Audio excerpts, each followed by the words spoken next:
चलिए, तो अब नेक्स्ट फॉर्म हम लोग देखेंगे zero raise to the power zero, ये वाली, and infinite trending to infinite trending to zero पर ट्रेंडिंग। ये actually zero raise to the power zero ही है ये दोनों टर्म, है ना। तो इसको भी हम GIF में कन्वर्ट कर सकते हैं। तो मैं एक एग्जांपल लेता हूँ। लिमिट x आपका a पर ट्रेंड कर रहा है एंड f ऑफ x उस जगह पर सपोज आपका या तो जीरो पर ट्रेंड कर जाए एंड इनफाइनाइट पे, इनमें से किसी एक पर, जीरो पर या फिर इनफाइनाइट पे, एंड नहीं आना चाहिए और आएगा, और इन्फिनिटी, इन दोनों में से किसी एक पे ट्रेंड कर जाए एंड g ऑफ x होगा वो आपका जीरो पे ट्रेंड करना चाहिए। ठीक है, अगर इस तरीके से है तो अगर इस तरीके से है, हाँ, तो मैं एक एग्जांपल लेता हूँ। लिमिट मैं बता चुका हूँ इसको, मगर आई थिंक शायद रिकॉर्डिंग परफेक्ट नहीं हुई, इसलिए मैं दोबारा से बता रहा हूँ। एक्स टेंडिंग टू ए, ये F of x whole raised to the power ji of x. अब ये दोनों फॉर्म आ गई इसमें। अगर ये जीरो की तरफ ट्रेंड करेगा एफ एक्स तो ये वाली फॉर्म आ जाएगी, और इनफाइनाइट की तरफ ट्रेंड करेगा तो ये वाली फॉर्म आ जाएगी। इसको भी हम एल हॉस्पिटल रूल से हम बना सकते हैं, और वो कैसे होगा वो बताऊंगा मैं। ये जीरो पर ट्रेंडिंग डॉट जीरो पर trending zero raised to the power zero, और ये infinite raised to the power zero, ये दोनों फॉर्म्स हैं ये। तो कैसे इसको करते हैं, देखिए सबसे पहले मैंने आपको बताया था किसी भी एक वेरिएबल को, इसको जैसे अगर मेरे पास टू लिखा है तो मैं इसको to log I am sorry to क्या, कोई भी बेस एल, ये अल्फा लॉग बेस अल्फा, और ये टू ऐसे लिख सकता हूँ। बस शर्त है अल्फा मेरा पॉजिटिव, मतलब बेस की जो प्रॉपर्टी है उसको फुलफिल करना चाहिए, तो ऐसे लिखा जा सकता है, कोई प्रॉब्लम नहीं है। तो इसी तरीके से मैं इसको भी ऐसे लिख सकता हूँ। ये भाई एफ ऑफ एक्स मेरा क्या है, कुल मिलाकर के एफ ऑफ एक्स या तो मेरा जीरो पे ट्रेंड करेगा या इनफाइनाइट पे ट्रेंड करेगा। तो किसी भी केस में नेगेटिव और वन तो हो नहीं सकता, इसका मतलब ये बेस की प्रॉपर्टी को फुलफिल करता है। तो इसको मैं ऐसे भी लिख सकता हूँ, E L log base e, और ये एफ ऑफ एक्स बेस क्या, सॉरी आर्ग्यूमेंट की प्रॉपर्टीज को फुलफिल करता है, और ये जी एक्स ऐसे लिख सकता हूँ। जी एक्स अच्छे से नहीं लिखा गया, जी एक्स ऐसे लिख सकता हूँ इसको, ये जी एक्स, और इसको मैं ई, और ये जी ऑफ एक्स इधर L N F of X, और लिमिट ऊपर ही लगा देते हैं एक्स टेंडिंग टू ए।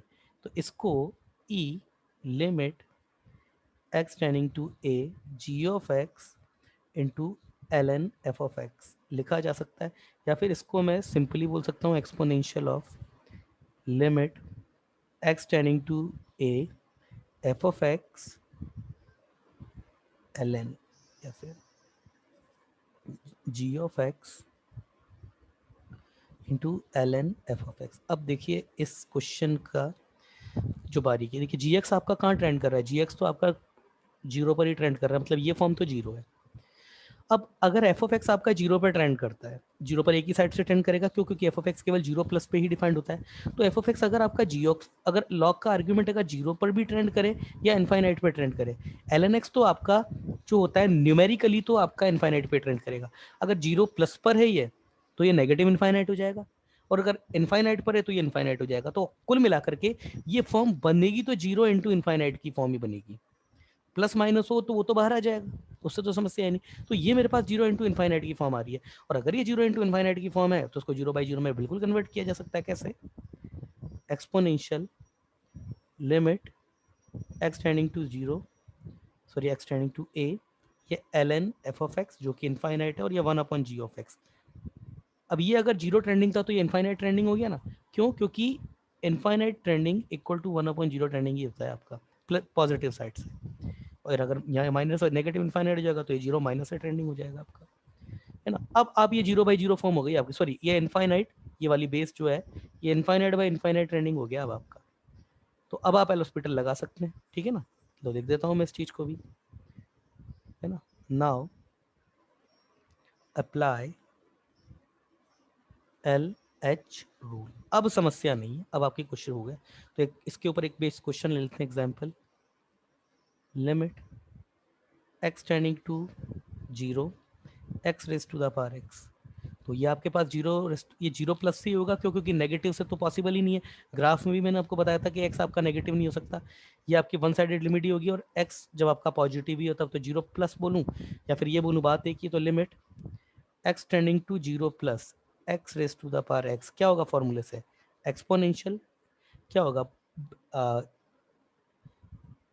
जो इसका पावर है, पावर या फिर x into L N base, जो भी एक्स है, ठीक है ना। तो एक्चुअली मुझे फॉर्मूला लिखवा देना चाहिए था इसका। चलिए मैं यहाँ पे इसका फॉर्मूला लिख देता हूँ। X tending to a f of x whole raise to the power ji of x, है ना। जहाँ पर मेरा जी ऑफ एक्स कहाँ पे ट्रेंड करेगा? ये मेरा जीरो पे, एंड एफ ऑफ एक्स मेरा कहाँ पे ट्रेंड करेगा? या तो जीरो पे और इन्फिनिटी पे। तो उसका फॉर्मूला आपके पास क्या हो जाएगा? इसका फॉर्मूला मैं लिख देता हूँ आपको। Exponential limit x tending to a, सबसे पहले इसकी जो पावर है, power into L n, l n मतलब लॉग बेस ई, और ये बेस आपका एफ ऑफ एक्स है, ये पावर है। जैसे हमारे पास one raise to the infinity में हमारे पास फॉर्मूला क्या होता? L exponential of limit x tending to a power into base minus one. यहाँ पर क्या हो जाएगा? Power into L N base, ये हो जाएगा। तो formula limit x tending to a f of x whole raise to the power ji of x, ये हो जाएगा मेरे पास exponential limit x tending to a power power into L N base. Base मेरा क्या है? एफ ऑफ एक्स, पावर क्या है? G of x. बशर्ते एफ ऑफ एक्स आपका इनफाइनाइट और जीरो पे ट्रेंड कर सकता है, इनफाइनाइट या जीरो पे, और जी एक्स आपका जीरो पे ट्रेंड करता हो, ठीक है ना। तो यस, अब इस क्वेश्चन को देख लेते हैं एक और, मतलब limit x tending to zero x raise to the power x, या फिर इसको मैं ऐसे भी बोल सकता हूँ क्योंकि वन साइडेड लिमिट ही रहेगी, zero plus x raise to the power x. तो exponential limit x tending to zero plus x l N x. तो क्या करूँगा? इसको जीरो बाई जीरो की या फिर इनफाइनाइट बाई इनफाइनाइट की फॉर्म में कन्वर्ट कर दूंगा। L N x tending to zero plus L N x upon one upon x, ये हो गया।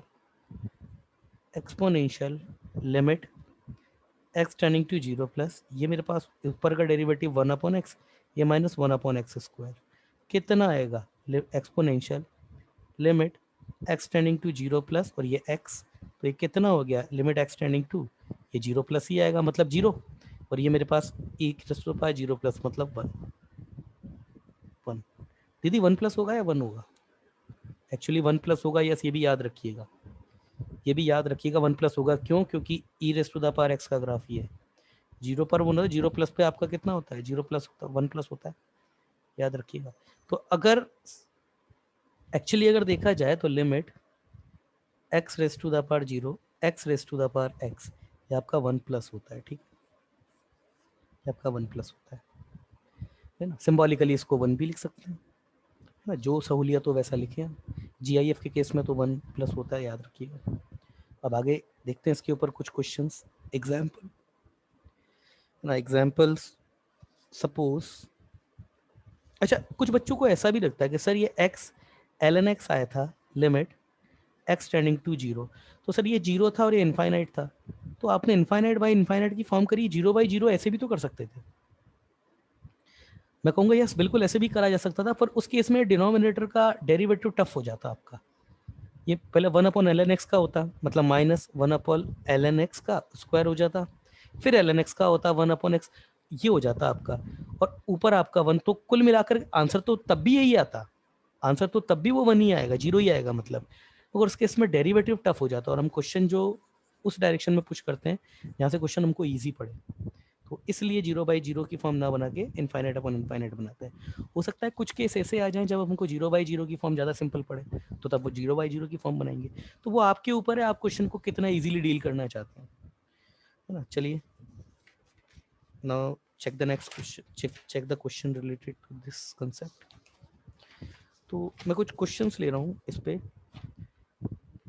Limit x tending to zero sine x whole raise to the power sine x, ये भी आपका 1 या 1 प्लस या फिर 1 होता है। फॉर्मूला है, याद रख लीजिएगा कैसे होता है।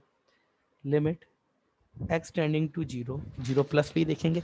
अच्छा यहाँ पर भी 0 माइनस नहीं हो सकता, क्यों? 0 माइनस पे ये भी माइनस h हो जाता है, 0 माइनस, और ये भी 0 माइनस हो जाएगा, है ना। और एक आपको जरूर ये याद रखना है कि 0 minus whole raise to the power 0 minus ये अनडिफाइंड है, ये इनडिटर्मिनेंट नहीं है। इनडिटर्मिनेंट क्या होता है? जिसको डिटर्मिनेंट किया जा सकता है। ये तो अनडिफाइंड है, ये तो इसका मतलब नहीं है कुछ भी, है ना। तो अगर 0 पर अगर लेफ्ट हैंड से ट्रेंड करेंगे तो साइन एक्स भी आपका माइनस एच होता है, और इधर भी माइनस, तो 0 minus raise to the power 0 minus हो जाएगा।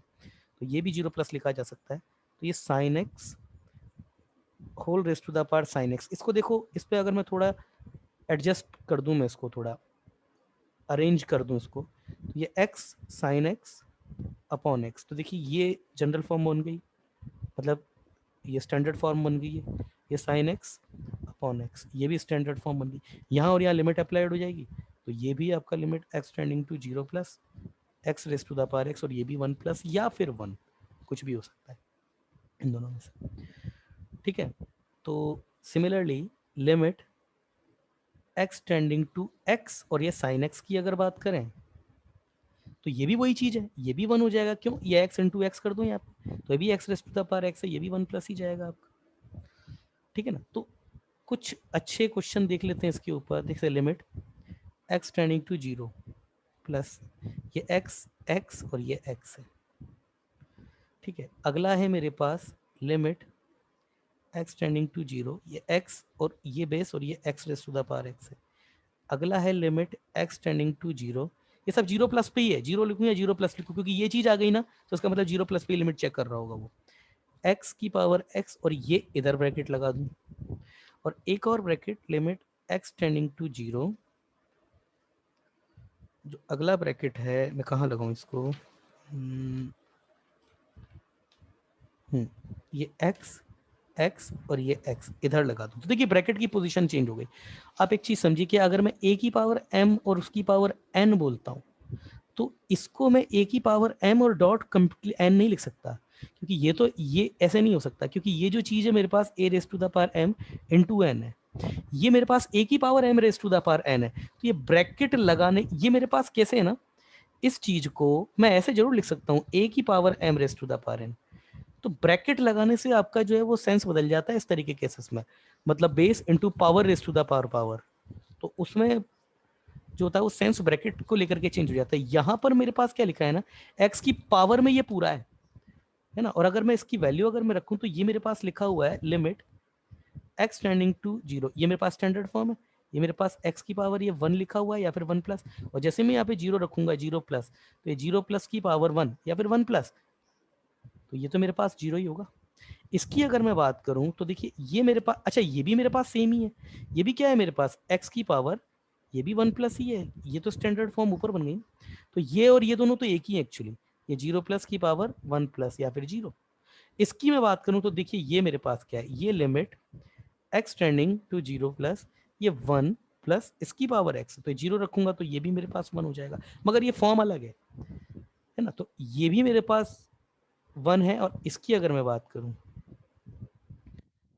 Limit x tending to, yes ये मेरे पास 0 मतलब x और उसकी पावर 1 प्लस लिखा हुआ, तो ये भी मेरे पास 0 प्लस की पावर 1 प्लस, तो ये भी मेरे पास 0 लिखा हुआ। तो उसका मतलब ये और ये आपको कुल मिलाकर के बस पता होना चाहिए कि ब्रैकेट का फर्क क्या पड़ता है ना। तो ये तीनों की जो लिमिटिंग वैल्यू, इसकी इसकी और इसकी, इन दोनों की लिमिटिंग वैल्यू सेम है और इसकी वैल्यू 1 हो जाएगी, ठीक है ना।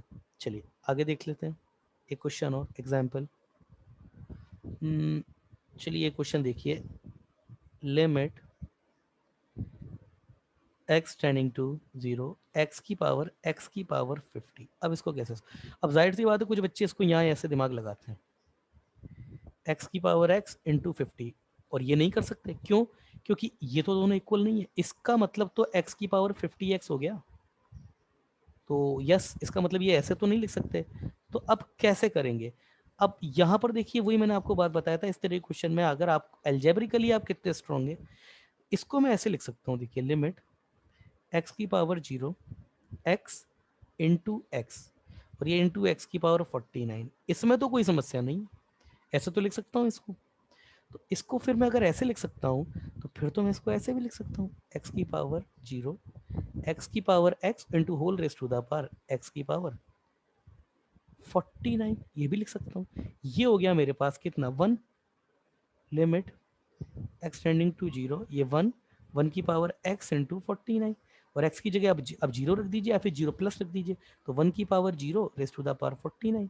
तो 0 की पावर 49 कितना होता है, 0 ही होगा, ये 1 की पावर 0 इक्वल टू 1 आंसर है ना। या फिर 0 प्लस ले लो, या फिर वो एक ही है ना। आपको अंदाज पता है कि ये अगर हम करेंगे तो इस तरह के क्वेश्चन में 0 प्लस पे ही लिमिट देखिए वन साइडेड ही होती है, वन साइडेड लिमिट ही चेक करी जाती है। अगला एग्जाम्पल, ये क्वेश्चन अच्छा है भाई। Limit x tending to y, x की पावर x माइनस y की पावर y, और ये x की पावर x माइनस y की पावर x। अब देखिए ज़्यादातर हमारे पास जो क्वेश्चन होता है ना, वो y is equal to f of x की फॉर्म में दिए जाते हैं। यही अगर मैं वेरिएबल कुछ और ले लेता, लाइक अगर ये वेरिएबल मैं r और t ले लेता, तब क्वेश्चन में प्रॉब्लम नहीं आती बच्चे को। x और y में क्योंकि हमारा माइंड सेट यही होता है ना कि y is equal to f of x, y और x दोनों वेरिएबल है, इसीलिए ये क्वेश्चन दिया भी गया था एक बार। अब यहाँ पर आप सबसे समझिए, x अगर मैं बोलता हूँ x टेंडिंग टू 0, इसका मतलब 0 मेरा फिक्स नंबर है, x वेरिएबल है, x ट्रेंड कर रहा है कहाँ पर, 0 पर, तो 0 is a constant and x is a variable. यहाँ पर भी वही है, ट्रेंड मेरा x कर रहा है, तो x ये जो है मेरा वेरिएबल है, x जो है ये मेरा वेरिएबल है, किस पर ट्रेंड कर रहा है, y पर, तो y मेरा फिक्स नंबर है, ये कांस्टेंट है। तो अब अगर मैं यहाँ पर देखूं, अगर अगर मैं ये रखूं, मतलब x मेरा y की तरफ ट्रेंड कर रहा है, तो x की जगह अगर मैं y रखूं, तो ये y raise to the power y 0 और ये y raise to the power y, तो ये y raise to the power y और ये भी y raise to the power x की जगह y रख दूं तो 0/0 की फॉर्म बन रही है। मगर आपको ये पता होना चाहिए कि फॉर्म जो बन रही है वो उसमें वेरिएबल कौन है और कांस्टेंट कौन है। तो ये तो क्या है मेरे पास, वेरिएबल की पावर वेरिएबल, ये मेरे पास क्या है, पूरा कांस्टेंट। ये मेरे पास क्या है, मैंने शायद कुछ गलत तो नहीं लिखा, यस ये x raise to the power ना बेटा y है, x raise to the power y। तो ये तो मेरे पास वेरिएबल की पावर कांस्टेंट है, मतलब x की पावर 2, इस तरीके की चीज है। और ये मेरे पास कांस्टेंट की पावर वेरिएबल है, मतलब ये मेरे पास a raise to the power x लिखा हुआ है, ये मेरे पास पॉलिनोमियल है एक्स स्क्वायर सॉर्ट ऑफ, ये मेरे पास x की पावर x जरूर लिखा हुआ है जो कि एक वेरिएबल raise to the power variable होता है, और ये तो मेरे पास कांस्टेंट है। अब इस क्वेश्चन को करने के लिए बच्चे लगाएंगे एल हॉस्पिटल, और वहां पे लगेगा दिमाग, क्यों, x की पावर x का अगर मैं वेरिएबल देखूं तो उसका तो मुझे अलग से करना पड़ेगा, y इक्वल टू एक्स की पावर x, इसका डेरिवेटिव, तो लॉग लीजिए ln y equal to ln x की पावर x, मतलब x ln x। मैं आपको सलाह दूंगा इसका डेरिवेटिव आपको याद रखना है, 1/y, और ये y डैश मतलब dy/dx, ये कितना हो जाएगा, ये हो जाएगा 1, मतलब ln x का हो गया, फिर ln x को छोड़ दिया, और फिर ये x ln x का करेंगे तो ये 1/x, तो ये y डैश, ये y equal to ln x plus 1।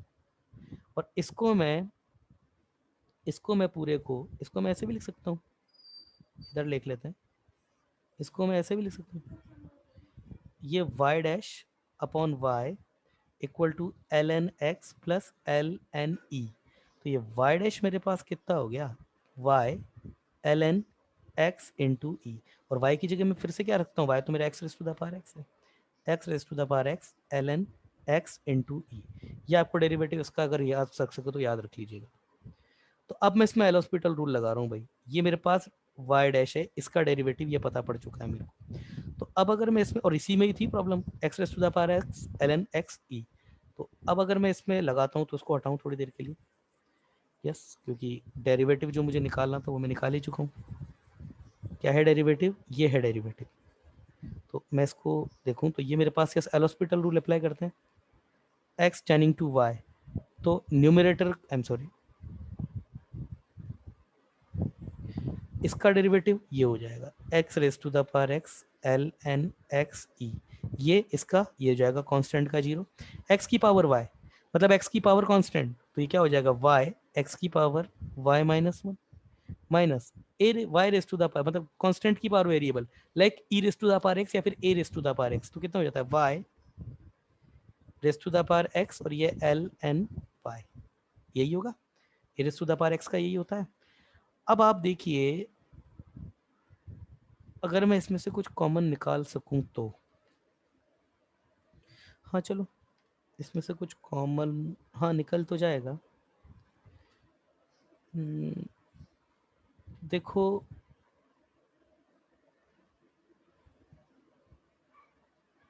यहाँ पे अब मैं x की जगह पे y रख कर देखता हूँ थोड़ा, क्या मेरी 0/0 फॉर्म खत्म हुई क्या? अगर मैं x की जगह y रख दूँ तो वैल्यू पुट कर रहा हूँ तो ये y की power y ln y into e, numerator से तो जीरो नहीं आ रहा है।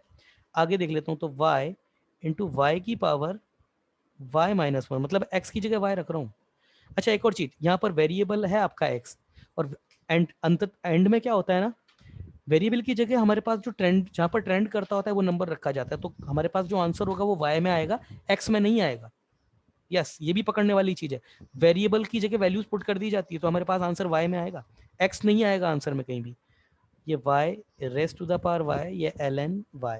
अब y की पावर y देखो, ये y की पावर y और ये y की पावर y माइनस वन है, ये फिर से ऐड हो जाएगा तो ये y की power y ln x, sorry y into e, ln y into e upon y की पावर y माइनस y की पावर y, और ये ln y, तो y की पावर y तो कैंसिल हो गया, ln y इंटू ई, और ये क्या बचेगा, ये बचेगा माइनस बाहर ln ln y अपॉन ई। यस ये बचेगा ln y अपॉन ये माइनस बाहर। इसको लिखने का एक तरीका और भी अच्छा हो सकता है, बेस चेंजिंग थ्योरम से इसको ऐसे भी लिखा जा सकता है। कैसे? भैया मेरे पास आंसर, अब देखिए आंसर तो आ गया है, आंसर को किस फॉर्म में जमा जा सकता है, minus l n y into e upon L n y upon e, तो इसको ऐसे भी लिखा जा सकता है माइनस बेस चेंजिंग थ्योरम से लॉग बेस हो गया वाई अपॉन ई, और ये वाई इंटू ई। समझ में आया दीदी? बेस चेंजिंग थ्योरम आती है नहीं आती है? ये आंसर है आपका। हाँ सर। बस उससे इसको ऐसे भी लिखा जा सकता है। ठीक है अगला हो गया। अच्छा सुनो दीदी,